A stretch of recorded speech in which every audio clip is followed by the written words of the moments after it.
City. This is Charlie Rose.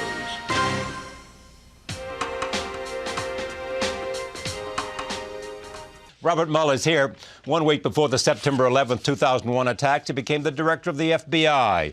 Since then, he has been a central figure in the counterterrorism battle in this country and abroad. In this effort, the FBI shifted nearly 2,000 agents, a third of its investigative resources, to national security cases. The Bureau is also expanding its presence overseas to confront threats where they originate. This new focus has come at a cost to traditional Bureau priorities. Resources have shifted away from fraud, corruption, and other criminal cases. The FBI has also been involved in the debate about U.S. interrogation policies. In 2002, Director Mueller instructed his agents to refrain from participating in harsh interrogations conducted by other agencies of government. I am pleased to have him here at this table for the first time. Welcome. Pleasure to be here. Anything that you should correct about what I just said or quarrel with? Yes, I have one quarrel. All right. And that is in shifting the resources.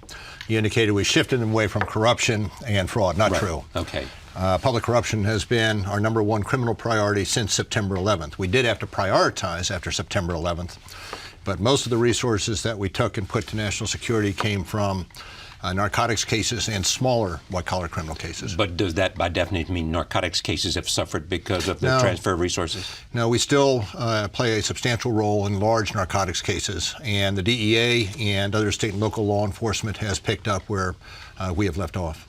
So where does that put the FBI today, in your judgment?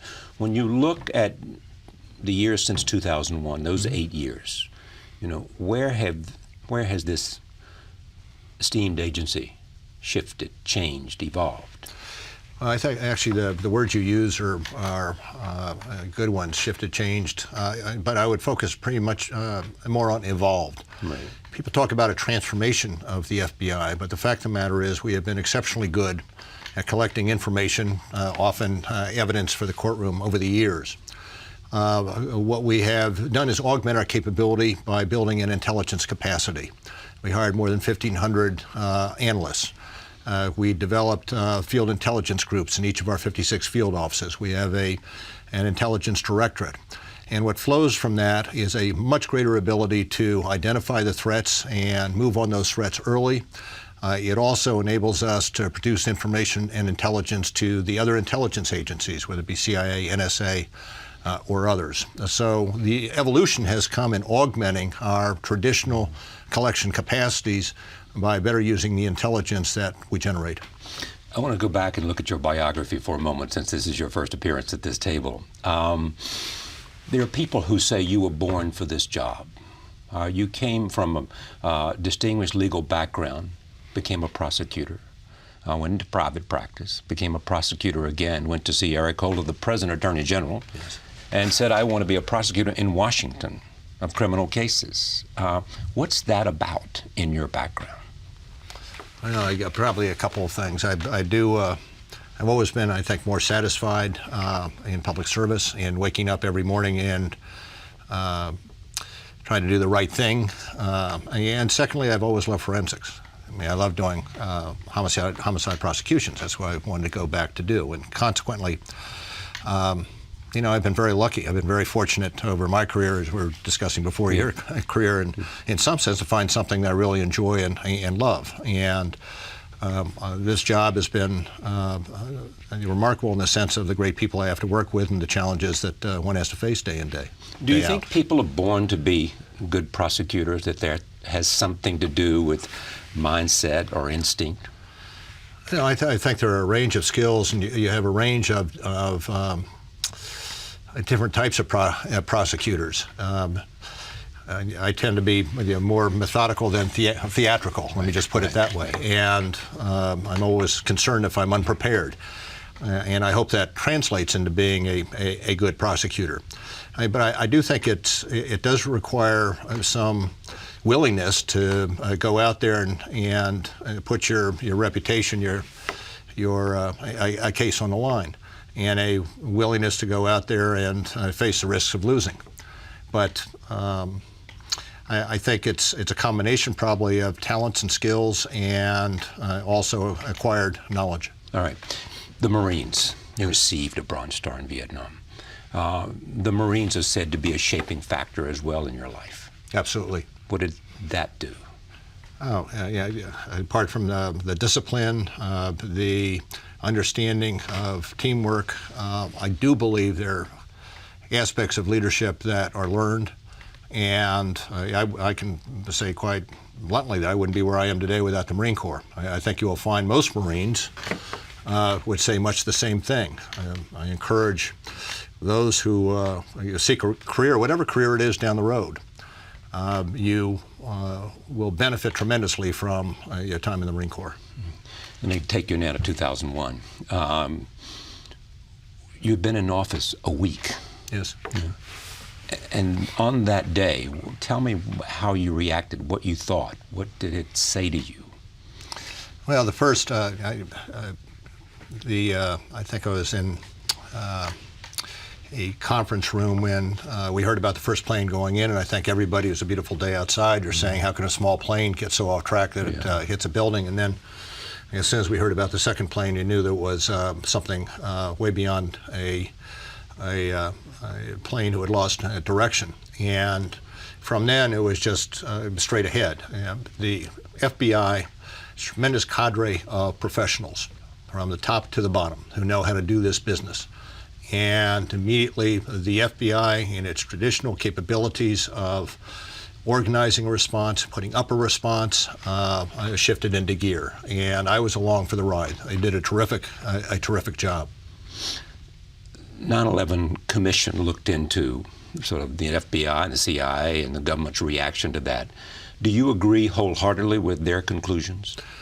Well, it's been several years since I looked at the report. There were some things I probably take issuance with. The heart of their conclusions, though, in terms of the unwillingness and inability, given the statutes and the like, to exchange information between the intelligence and the law enforcement community, is absolutely on target. And that report led to the reforms that the Patriot Act, well, actually the Patriot Act, I guess, was before that, but that report focused on exactly those issues, those problems that contributed to September 11th, and that is the inability to share information, to pull the intelligence together to prevent such attacks.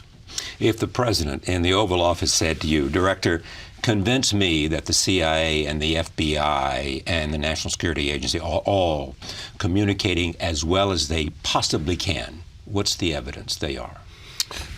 To a certain extent, and I always knock on wood when I say this, is the absence of attacks since September 11th. A great deal of it was attributable to the work of the CIA overseas and taking off leaders, and by taking off, removing from the field leaders such as Khalid Sheikh Mohammed, Izzamuddin, and others who were the leadership of al-Qaeda. And it is a combination of intelligence, whether intelligence developed here in the United States by ourselves or CIA or others overseas, that paints a picture that enables us to act, whether it be acting on a plot in the United States or a plot overseas. So the communication between the FBI and the CIA could not be better? Well, you always have. I'm not going to say that there aren't. There are persons with long memories. You'll occasionally find a person who harbors some ill will against the other agency. We all have them. But across the board, I would say we are working exceptionally well together. We also are contributing to the National Counterterrorism Center that has grown up over a period of years to be a central component of integrating, coordinating the intelligence when it comes to terrorism. And there's a shared computer files and all those kinds of things that might have provided the kind of information that might have prevented 9/11 today. Well, let me be clear that there is not one great database. Exactly. There is access to our databases in the center. In other words, you may have separate databases, but the National Counterterrorism Center has access to our information, CIA information, and the information in the other intelligence agencies as well. Could 9/11 have been prevented? That's always a speculation. You would think, you can't say for sure. Yeah, I will tell you, people sometimes question the approach we take to developing intelligence on potential threats, and then at a particular point in time when the threat has reached a stage where we believe we've gathered sufficient intelligence and the persons are indictable, we will go ahead and indict and prosecute. And they question that periodically. But I can tell you, who would have thought if you came to me on September 1st of 2001 and said there are a group of individuals that want to hijack planes and run them into buildings, and you do searches and like, you don't find any explosive, you find no weapons, you find nothing else but this story, and perhaps box cutters. We would not have had a prosecutable case. We wouldn't have had somebody to hold, and so it is very difficult to say that scheme, that plan, and that relied more on the persons, certainly the four pilots, but also on others to come together in such a way to undertake it was hopefully very unique. Yeah. We know that the information was out there that they might, because it had been tried before, hijack planes, and there were information about box cutters out there. It's just that no one could somehow put it together and consider that it was going to happen here rather than Europe. True, but the extent of it, right. The ability to pull it all together, not just one plane, but a total of 4 planes, was, I think, beyond certainly the imagination, and that's one of the criticisms before September 11th. We did not have the imagination to contemplate that this could happen and then move to prevent it. That's fascinating. The imagination that somebody could coordinate 4 different attacks. Yes, with 19 separate hijackers. When you look at today, yes, you're sure, I mean, there's a thing speak for itself, res ipsa loquitur, that the fact they have not been attacks is because improved techniques by Homeland Security, by the FBI, by the CIA, by government action, by the New York Police Department. That's the reason. I think there are a number of contributing factors. The first factor I would say is our going into Afghanistan and removing the sanctuary. Right. That enabled al-Qaeda to undertake a recruiting program, training program, organize a safe haven. And so going into Afghanistan was the first step. The great work that the agency has done in addressing the leadership of al-Qaeda around the world and taking them off of their positions of responsibility in al-Qaeda. And lastly, as you allude to, it's what we're doing in the United States. We had, I think, 35 joint terrorism task forces before September 11th. We now have 106, where around the country we work side by side in task forces with other federal agencies, state and local law enforcement, to address any lead relating to a threat, and also what the Department of Homeland Security has done at the borders to prevent the incursion of persons who we believe might be a threat. And the cooperation with with other governments across the board. A big component of it, yes. Is that total? I mean, does every government cooperate with you with respect to al-Qaeda attacks and No. No. No. I mean, some just simply won't share information. Well, and it may be a desire to, but their statutes or the legislation or the way they have been established don't allow them to effectively share information. Who are they? Well, I'm not going to talk about particular countries, but I'll tell you that one of the things we have to be concerned about is every country has its own separate judicial system. And they are not complementary. They do not necessarily work well together. And in this world, this globalization, where you have attacks such as September 11th or the the July 5th attacks in 2005 in London, or the Mumbai attacks, right. All of which have a nexus beyond a particular country. The ability to share information and then evidence is hampered by the fact that we are in different judicial systems, and yet we have to come together if you want to arrest and prosecute and convict and incarcerate those who are responsible for these acts. And that will be a challenge for the future. What's the metric for measuring success against terrorism? You've got to be 100%. I mean, every day you go out, you've got to be 100%. You cannot. Does it mean you got to kill them all, or does it mean you somehow have to take them off of their mission? Well, you have to prevent the attacks. You have to prevent the attacks where innocent civilians are killed. And what have you learned about doing that? It takes a combination of strategies, takes a combination of tactics. It is not something that can be done alone by a particular agency in a particular country, whether it be the FBI or in the United States or an agency overseas, CIA. It requires relationships. It requires exchange of information, pieces of information that will paint a picture, that will alert you to a plot that may be in the making. And it really, when I started as a prosecutor 20 years ago, the number of cases I had with an international nexus, I could probably, on a caseload of 50, probably count on one hand. It would be the reverse today. And whether it be cybercrime, whether it be, indeed, public corruption, narcotics trafficking, trafficking in persons, terrorism, all of these, just to name a few, have now an international nexus. And in order for us to be successful, we have to work cooperatively with the intelligence agencies, or the law enforcement agencies in the United States, particularly state and local law enforcement, and then work with our counterparts overseas. Do you have any quarrel with American laws which restrain you from doing anything? Any quarrel with American laws that restrain me from doing anything? Obviously, in an investigative way to perform the function the FBI is asked to do. Well, there are areas where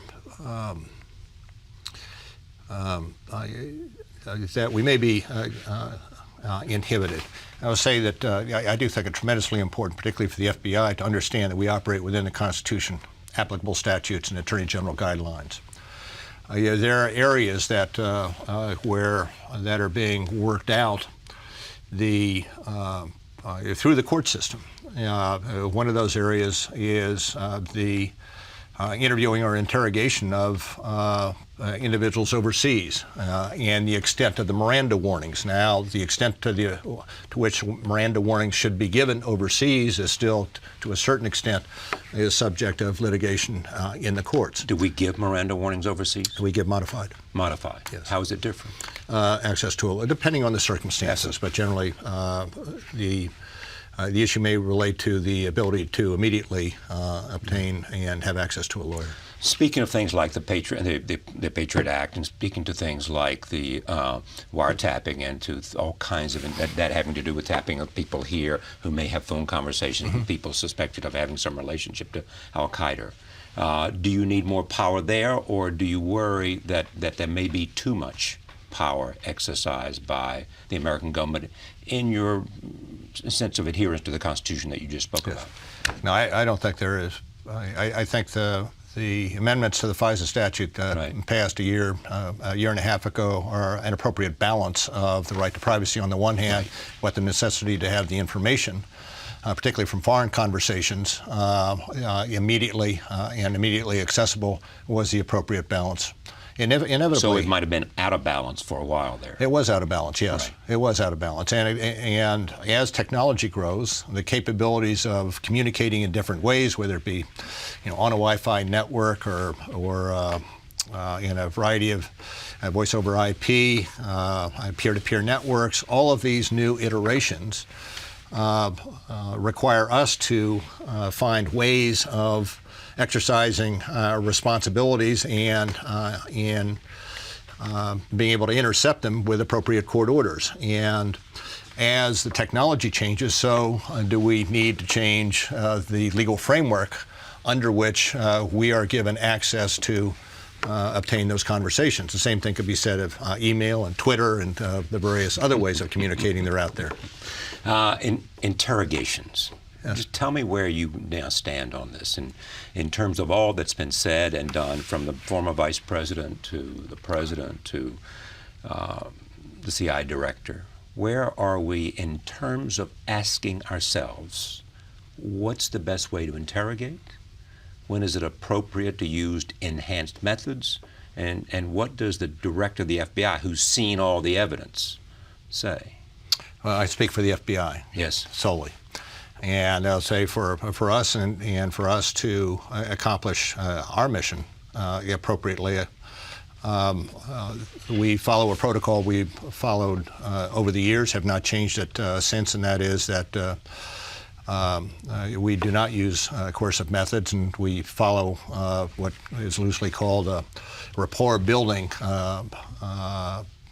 strategy when it comes to gathering information in interrogation. Do you believe we went too far? I can speak again for the FBI.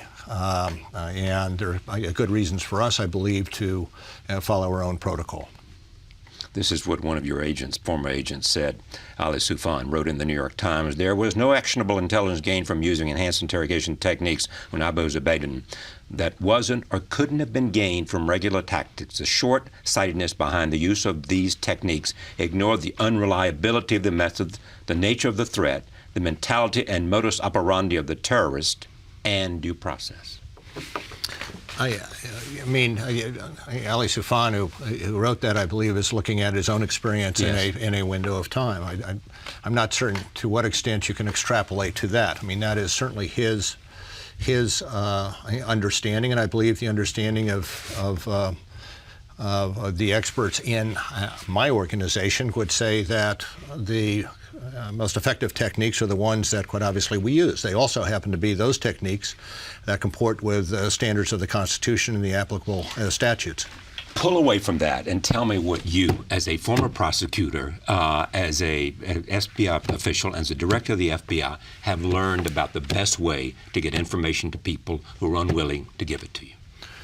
Well, we believe strongly in knowing everything you can. Not question of well, I know this is a method. It's part of what we call the rapport method, and that is developing any and all information you can on the individual and finding a way to take the individual off guard, to make that person a friend, to have that person dependent upon you. It's not much different than what you see in crime movies, where you have homicide detectives who are doing questioning of two suspects in two different rooms and playing them off against each other. And the persons who do this for a living in the FBI will tell you that without their belief is this is the most effective way to get the information and to get the most credible information, because you have the knowledge of the individual. You know when they're lying to you if you have that knowledge and can follow up and drive the interrogation on a particular course. That's exactly what I'm asking, because I think a lot of Americans, when they look at these debates, don't quite know exactly what achieves results. And what I wanted to hear from you is not so much speak to any particular controversy, but a sense of what it is the operating idea that drives your insight into interrogation. Well, we believe our techniques are effective. We also believe that, in addition, that one also ought to keep in mind what is going to be the end game with a particular individual. Right. And there is a strong argument to be made that we need the intelligence immediately, and gathering that intelligence will stop attacks, and then we worry about the end game later. Right. And I think what our people will say is you have to keep in mind what you're going to do with this individual from the outset. That is not to say that the law enforcement answer is the appropriate answer all the time, but it is something that ought to be kept in mind. And also, for the FBI, we are effective when we have the credibility of the American public, and to the extent that we have an obligation, whether it be in our core values or otherwise, to protect civil liberties, and so that's also a component of our thinking when it comes to this regard. There has been some talk, and some people have said to me on this program and others, this whole idea of how we should look at the FBI in some relationship to the way the British have organized law enforcement and intelligence. You, according to what I read, don't buy that at all. No, I don't. Tell me what the British system is and what it is that you think is wrong with that in terms of our system and what works here. In Britain you have what's called MI5. 6 is the exterior of the CIA. MI5 is the internal intelligence service, and then you have each. I think you have some 50-odd police departments. The most famous of which is quite obviously Scotland Yard. Right. But the intelligence service has no law enforcement powers. Right. It is an intelligence gathering service to the extent that law enforcement powers are to be exercised or exercised by the police. And so there is between the intelligence service and the police this air gap, if you will, in which the case has to be turned over to the police for further investigation. Now, they, and by they I mean the Brits, have task forces now, if you would call them, or groups that work together with individuals from MI5 and the Scotland Yard or other police department working on the same task forces when you have a particular target. They also are moving towards, outside of London, a system whereby you have not just the intelligence service, but also the police working in coordinated units. That is what we have had since September 11th and before September 11th in terms of joint terrorism task forces, where we undertake the intelligence part of the investigation, and then at such point in time where it's appropriate to make the arrest, we make the arrest, and then as well, we look at that as an opportunity to gather more intelligence from the criminal justice system, persons who are cooperating in response to a plea agreement, to feed more information into the intelligence we have as to that particular group or associated individuals overseas. And so I believe our system is effective. I do believe also that there is risk inherent in having a separate intelligence service that has not come from our tradition of operating under the laws, within the law, and the Constitution and the statutes, and understanding the particular place and important place that you play in American society in exercising a great deal of power, but it has to be restrained, must be undertaken within the confines of the Constitution. Intelligence gathering has to be undertaken within certain parameters at a particular agreed upon goal. And in my mind, for the United States, not necessarily for other countries, it makes some sense for us to keep that capability within the Bureau with appropriate oversight as opposed to splitting it up. Okay. As you have heard this in a conventional way, that the Brits have done well because they treat terrorism as a police action, as a law enforcement problem. And therefore, they've been very successful in terms of some of their responses to it, some of the attacks that you mentioned. I don't know whether that's true or not, but that's said. You want to comment on that? I would say that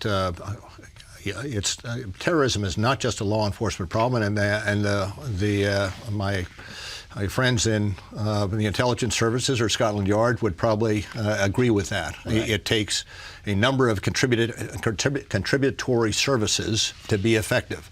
MI6, the exterior organization for in the UK, is every bit as involved in counterterrorism as CIA is. Right. And it requires harnessing the capabilities across the federal government, whether it be the Department of Defense, NSA, CIA, State Department, FBI internally, Department of Homeland Security, and then our counterparts overseas. And so we play a role, but there are a number of other roles that need to be played as well. What's the change, I mean, for our audience, since we have a new administration in terms of the way you or the CIA do their job?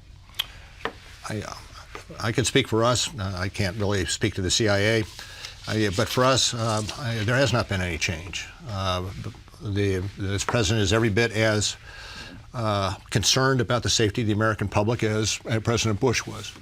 I brief him approximately once a week, as I did the previous president. So from our perspective, there has been very little change. And certainly no. So no change in terms of practices, in terms of operative instructions, in terms of at all, in terms of the FBI? No. We had great support from the previous administration. We have great support from this administration. So you need nothing more from the president than the marching orders you have? Well, we always can talk about budget, but that But no, in terms of interest in protecting the American public, I've seen no change, no diminution whatsoever. The economic crisis we're now in. Yes. Has that changed? I mean, how has that affected what you do and what emphasis you might make on anything in terms of economic intelligence? Well, we've got about 2,400 mortgage fraud cases now, doubled probably over the last 2 or 3 years. We've shifted resources to address the subprime mortgage fraud crisis, corporate fraud, securities fraud. And what it has meant is to reprioritize. We're always in a situation of prioritizing given the mandate we have, and this economic crisis has meant, on the one hand, that we shift some resources to address the crisis. And secondly, that we request and we have received additional resources in that area. And thirdly, with TARP and the stimulus package, that we understand that with trillions of dollars that will be expended in these programs, we have to be alert and put into place capabilities now to prevent fraud, waste, and abuse or corruption down the road. What do you worry about the most? Worry generally about a weapon of mass destruction in the hands of a terrorist. Everybody says that. Yes. Are they close? How would they get it? It depends on, I don't want to get too much into the details. I would say generally I would be more concerned about a biological attack since we've already undergone an anthrax attack, and the ability to, for an individual to obtain quantities of anthrax and smuggle it in the country and unleash it is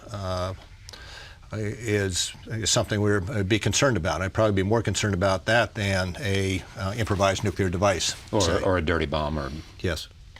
If it was going to come in, would you fear most by sea rather than any other way? I think it's hard to say, and it depends on what it is. We and the Department of Homeland Security in particular are trying to stop all of the holes from the various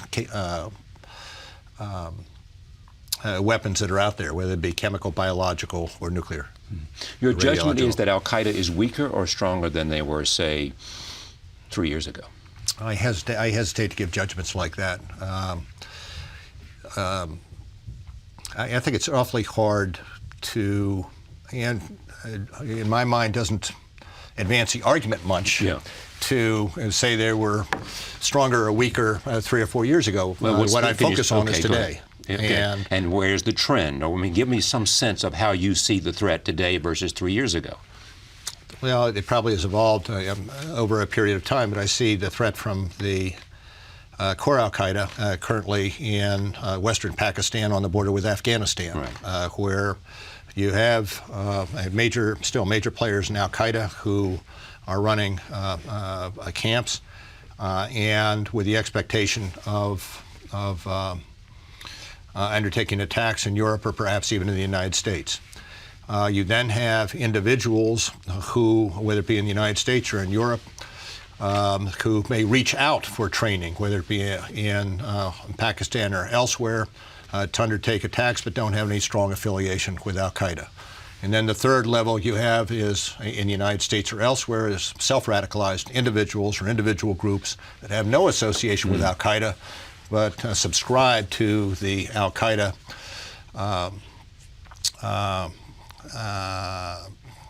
strategy, the Al-Qaeda, and those are the ones we have to worry about as well. Do you feel like those that might be moles in the United States, you've got your hand on that for the most part? Well, you can. That is hard to say because you don't know what you don't know. Obviously, and exactly. We have. But is that how deep a fear is that somehow they're there and they've been below it's surface? It is a fear because it is. You can have a person who subscribes to the Al-Qaeda ideology and is free to express their views in that regard. Right. But then that person who may have the intent but does not have the capability all of a sudden has a weapon and then a target. And very quickly you go from First Amendment protected activity to an intent to capability, capacity, and execution. And that's always an issue. And I would say that one of the deeper concerns is what we would call lone wolves. Those are not associated with another group. But are somewhat independent and take it upon themselves to go through those stages to the point where they undertake some lone wolf, meaning they have no affiliation with Al-Qaeda as we know it, or any group in the United States. Somebody who's just operating on grievance or operating on philosophy. It may be ideology along with grievance, along with the opportunity. Take Pakistan, where you suggested, if is there some reason to believe that the Pakistani government is making some progress because of the success they apparently are having in the Swat Valley against Taliban? That there is, in your judgment, a reason to be more optimistic that they are doing things that will help a lot?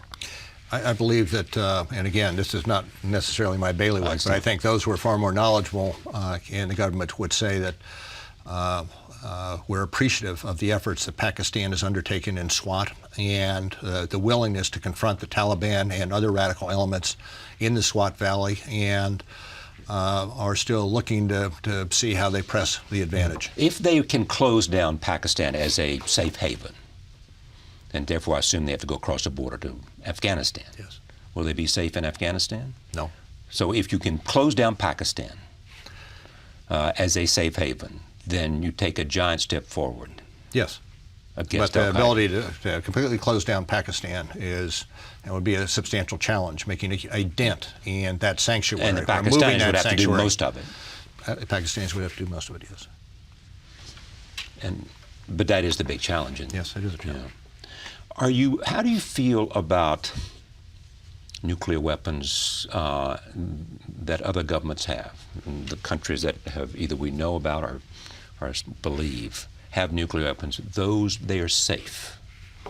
From terrorists, from people of criminal backgrounds. I don't think I'm stating anything new, but one would have concerns about North Korea. Right. And one would have that concerns they're safe. about not the action of, in fact, the North Korean government that they're going to do something, but that somebody is going to gain access, which is my question. That's a different. I'm sorry. I thought you also said are in the hands of somebody who might. No. I assume what they do in North Korea is Mr. Gates' problem. Yes. Yeah. Well, in Pakistan, it's also to a certain extent Mr. Gates' problem. It is true. But you know what I'm some saying. concern. I'm talking about Russia. Yes. I'm talking about Pakistan. I'm talking about India. You're talking about a whole range of places. Yeah, but I think in Russia and security India we have some reason to believe that those weapons are secure, and also in Pakistan currently. Yes. Now, if it started to shift, I think the concern would be raised very quickly if it looked like the Pakistani government was losing to the Taliban and other radical elements in Western Pakistan. If terrorist groups are going to get control of them, are they likely to steal them, or are they likely to come upon a failed state, i.e. Pakistan? I really can't speculate on that. Speculate on this is not speculation. Okay. The idea of a failed state is a serious question for America's national security. Yes. Because it become a haven for terrorists. Yes. That was true in Afghanistan. Yes. It's true in the Sudan. Yes. How many other countries are there like that, in your judgment? Well, there are some that we've got concerns about. I can't list them all, but certainly Somalia currently. I was going to list them next. Yeah. And to a certain extent, the possibility in Yemen. Right. And those are the two that immediately come to mind. And what options do we have? Well, I think the options in Yemen are somewhat different than the options in Somalia at this juncture, given I guess I would go so far as to say disintegration of governmental functions in Somalia. In Yemen, President Saleh is a partner and supportive of the reducing and, if not totally eradicating, terrorists in Yemen. But that is a continuing issue with us and the Yemeni government. How long are you going to stay at the FBI? I've got 2 more years on my term. My expectation is probably finish them out. And that will put you where? After Hoover, the longest-serving FBI director? I don't know. I think maybe. I would think so. Is it possible that if, in fact, you were asked to stay on for another term, you would do it? Statute says that's it. That's it. You have one. That's it. That's one. Well, is it 10 After years? Hoover, Is it 10 years maximum. 10 years, and you got 10 to years go. maximum. Yes. What would you do then? Who knows? Maybe go back. My wife doesn't like to hear me say this. Maybe go back to trying homicide cases. Really? We'll see. It's an interesting time that you went and knocked on Eric Holder's door, and now he's the Attorney General, and you're the head of the FBI, isn't it? Yes. He's a great person. I enjoyed Two working with him. the most powerful people in law enforcement in America. I don't know whether I You'll agree with that? I mean, tell me who else is on that list. Oh, there are a number of people around. I'm not certain that I would characterize it that way.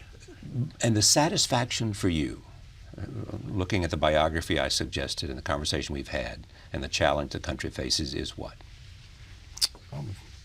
Being able to work with great people day in and day out, and doing what you think is right. And you come in with a number of ideas of things you want to change, and you're several years later, and you say, "Why didn't I get that done?" So, what's on your list? Oh, there are a number of things. A great thing. One of the things that we're doing now that has been too long coming is grooming leadership in the FBI. We do it, but it has been somewhat spotty. So we're undertaking an initiative to greatly improve development of leaders within the Bureau across the board.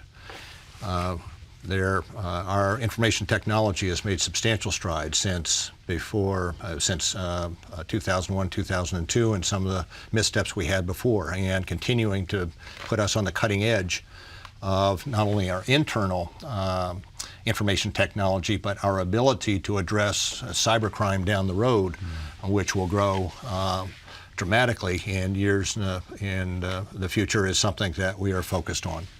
We have just come off almost 2 years of developing our intelligence capacity in each of our 56 field offices and now headquarters, understanding our domain, understanding the gaps in our knowledge, and utilizing intelligence to prioritize and move against the threats that we see, and we have to evolve that. We have to be better at prioritizing, anticipating the threats, and moving to address those threats before they become reality.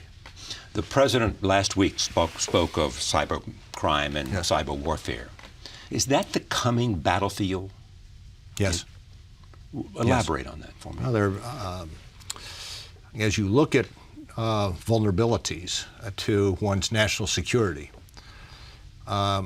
the range of threats that you face are changing over a period of time.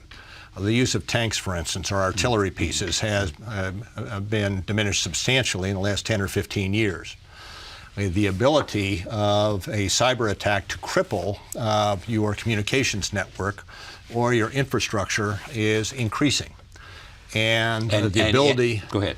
So all I'm saying is the vulnerability from a cyber attack is increasing, as the vulnerabilities from physical attacks from countries that have been the traditional way of undertaking war is diminishing.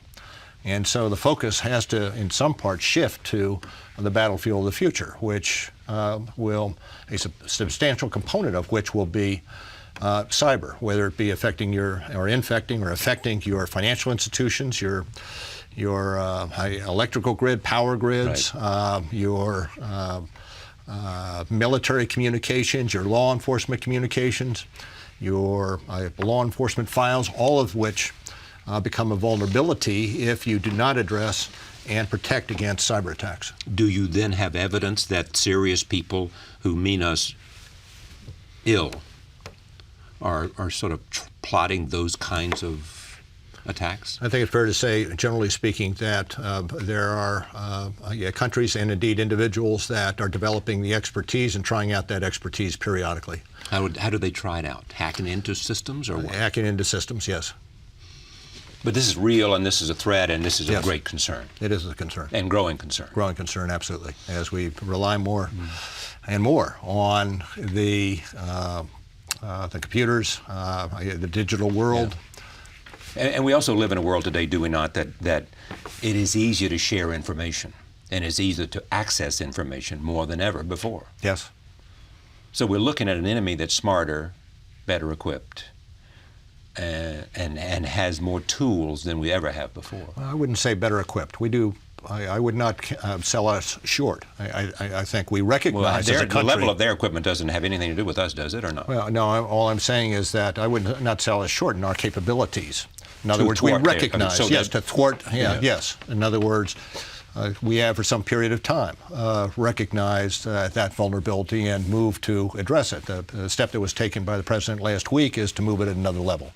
Yeah. Now, what does that mean, move it to another level? Is to enhance the coordination, the allocation of responsibility, and bring it together with a unified strategy that addresses the particular gaps that that may be vulnerable. Now, was the purpose of that a presidential attention? I mean, when the president focuses on something, everybody knows it's important. Yes. As this president has said, if it's not important, it doesn't get to my desk. Correct? This got to his desk. This got to his desk. Yes. Exactly right. So suggesting we got to be concerned about this, we got to be smart about this, and we have to be united in our effort, and we have to go all out. Yes, but at the same time, you've got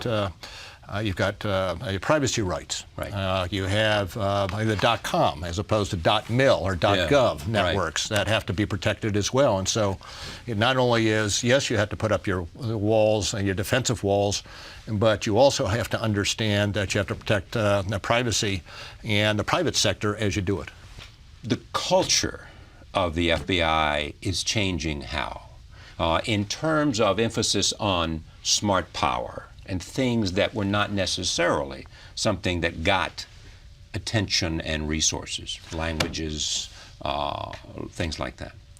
Well, I'm sometimes bridle at when people talk about the culture of the Bureau, because I tend to think of the culture of the Bureau as hard work, loyalty, integrity, and all that. But I'm given that. Now I will go to your point about it. And that is, which was more about priorities too. But it is, but in terms of also, I call it the stages we're going through now, mindset and skill set. And by mindset, I mean understanding that it is not sufficient for us as an organization to respond to a terrorist attack after it occurred. It is not sufficient for us to respond to the bank robbery after it occurred. It is important for us as an organization to develop the intelligence to anticipate whether it be a mortgage fraud crisis or a terrorist attack. And the only way you can do that is by developing intelligence. And developing intelligence is developing facts. To the extent that we have in the past looked at facts collection as being a necessity for a courtroom as opposed to painting a picture of a threat in a domain, we have to think of ourselves as gathering facts and painting a picture of a particular threat, understanding the risk, and then moving to reduce that risk. And so it is a broader way of thinking, augmenting our capabilities that we've had for the 100 years of our existence. And to the extent that there is a shift in culture, it is a shift to understand that for us to be an effective intelligence and law enforcement organization in the future, we have to be adept, we have to be agile, and intelligence gives us that capability. How often do you brief the president? About once a week. Now, does anyone else? I mean, with a group of others. I don't want to say. Once a week? I was in a group, yes. Approximately, yes. You've heard this before. Is this president different than the previous president or presidents? Oh, they're different, but the one how are they thing different in terms of curiosity? I think their styles are a little bit different. But how are their styles different? I mean, that's a harmless question. What? That's a harmless question. What? How are their styles different? Oh, I don't like to get into. What I'll say is that I've enjoyed working for both individuals so far. They have a different way of. Both are exceptionally effective. Both are structured. Both are disciplined. In my area, which generally is in terrorism, I both saw the very personally the need to protect the American public from another September 11th. I want to close on this because the president is making a speech, and we alluded to it earlier, in Cairo on June 4th to the Muslim community. What's the relationship of the Bureau and to the Muslim community? We have, since September 11th, every one of our offices had a substantial outreach program. Every 6 months or so, we'll meet with the Muslim leaders, and we've developed a rapport with the Muslim community. I will say that the Muslim community has contributed substantially to prevention of attacks in the United States. Muslim community has contributed substantially to the prevention of attacks by information, by information, alerting us to things that they hear in whatever community. Yes, and the Muslim community is every bit as patriotic and supportive of the United States as any other community. Every community has some who did not fit into that particular class or that particular group. And over the time with the Muslim community, we'll have bumps in the road where we'll see a particular group as a group where we have to address particular issues, but I prefer to think, and I do believe the Muslim community thinks, that it's a bump in the road, and once the bump's resolved, then you move right on. So overall, I think it's very good, our relationship with the Muslim community. Thank you for coming. Pleasure. Pleasure to have you here. Robert Mueller, the director of the FBI for 8 years, going on 10. Tomorrow night, David Boies, he and Ted Olson are challenging the constitutionality of Prop 8 in California. So what's the legal argument you're making? The legal argument we're making is that the Supreme Court has said in a number of cases that marriage is a fundamental right of every human being. And I don't think anybody in this country would really disagree with that.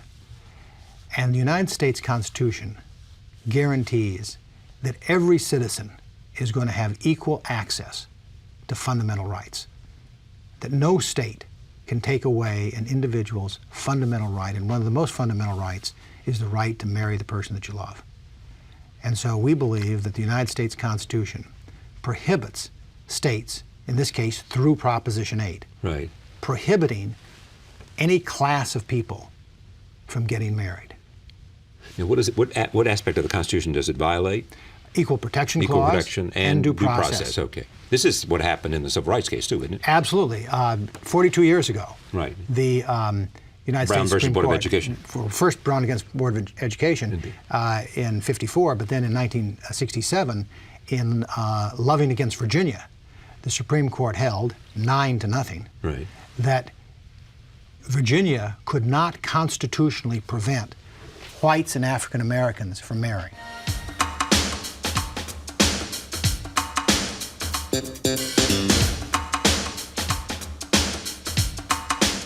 Also tomorrow night, Katty Kay, the BBC, and Claire Shipman of Good Morning America have a new book called Womanomics. It's about finding the right balance between work and home and the increasing use of flex time by American corporations. One company we spoke to, Capital One, put this whole idea of flexibility in its women's initiative. They asked all the women, what do you want from your work? And they said, we need more flexibility, we need more time. So what are they doing? We don't necessarily want the money, we don't necessarily want the status, we want the time. So Capital One came back and said, okay, you know what? We'll change the way you work. You can work much more flexibly. You can do a 40-hour week in 4 days, you can work from home 1 day a week. They have a whole variety of programs they're doing. And then they asked the rest of the company, hey, you know guys, do you like this too? And all the men came back and said, we want this too. Yeah.